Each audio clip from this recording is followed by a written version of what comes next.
The Goat in the Rug by Geraldine, as told to Charles L.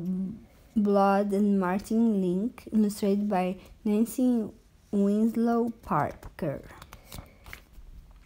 My name is Geraldine and I live near a place called Window Rock with my Navajo friends. Glenman. It is called Window Rock because it has a big round hole in it that looks like a window open to the sky. Glimay is called Glimay most of the time because it is easier to say than her Indian name, Glinasba. In English, that means something like female warrior. But she's really a Navajo waver. I guess that's why one day she decided to wave me into a rug. I remember it was a warm, sunny afternoon. Glimay had spent most of morning sharpening a large pair of scissors. I had no idea what she was going to use them for, but it didn't take me long to find out. Before I knew what was happening, I was on the ground and Grimay was clipping off my wool in great long strands. It's called mohair, really. I didn't hurt at all, but I admit I kicked up my heels some. I'm very ticklish for a goat. I might have looked a little naked and silly afterwards, but did I feel nice and cool? So I decided to stick around and see what would happen next. The first thing Glimay did was chop up roots from a yucca plant. The roots made a soapy, rich lather. When she mixed them with the water, she washed my wool in the suds until it was clean and white. After that, a little bit of me, you might say, was hung up in the sun to dry. When my wool was dry, Glimay took out 2 large square combs with many teeth. By combing my wool between these carding combs, as they are called, she removed any bits of twigs or burrs and straightened out the fibers. She told me it helped make a smoother yarn for spinning. Then Glimay carefully started to spin my wool, one small bundle at a time, into yarn.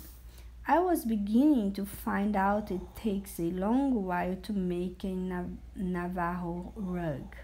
Again and again, Glimay twisted and pulled the wool. Then she spun it around in a long, thick stick she called a spindle. As she twisted and pulled and spun, the finer, stronger, and smoother the yarn became. A few days later, Glimay and I went to a walk. She said we were going to find some special plants she would use to make dye. I didn't know what dye meant, but it sounded like a picnic to me. I do love to eat plants. That's what got me into trouble. Rabbit brush, wild onion, cliff rose, sumac, juniper, walnuts, dock. While Glimmy was out looking for more plants, I ate every one she had already collected in her bucket. Delicious. The next day, Glimmy made me stay home while she walked miles to a store. She said the dye she could buy wasn't the same as the kind she makes from plants, but since I'd made such a pig of myself, it would have to do. I was really worried that she would still be angry with me when she got back. She wasn't, though, and pretty soon she had 3 big potfuls of dye boiling over a fire. Then I saw what Glimmy had meant by dyeing. She dipped my white wool into one pot, and it turned pink. She dipped it in again and turned a darker pink. By the time she'd finished dipping it in and out and hung it up to dry, it was a beautiful deep red. After that, she dyed some of my wool brown and some of it black. I couldn't help wondering if those plants I'd eaten would turn all of me the same colors. While I was worrying about that, Glimmy started to make our rug. She took a ball of yarn and wrapped it around and around 2 poles. I lost count when she'd reached 300 wraps. I guess I was too busy thinking about what it would be like to be the only red, white, black, and brown goat at the window rock. It wasn't long before Glimmy had finished wrapping. Then she hung the poles with the yarn on a big wooden frame. It looked like a picture frame made of logs. She called it a loom.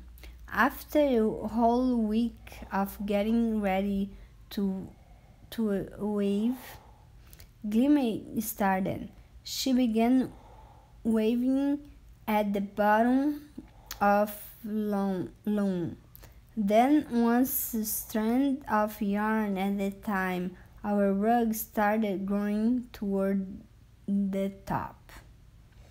A few strands of black, a few of brown, a few of red, in and out, back and forth, until in a few days, the pattern of our rug was clear to see.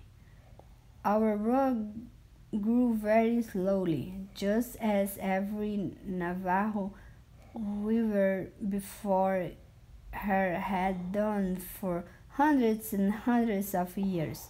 Glimmy formed a design that would never be duplicated. Then, at last, the weaving was finished, but not until I checked it quite thoroughly in front and back did I let Glimmy take our rug off the lawn. There was a lot of me in that rug. I wanted it to be perfect, and it was. Since then, my wool has grown almost long enough for Glimmy and me to make another rug.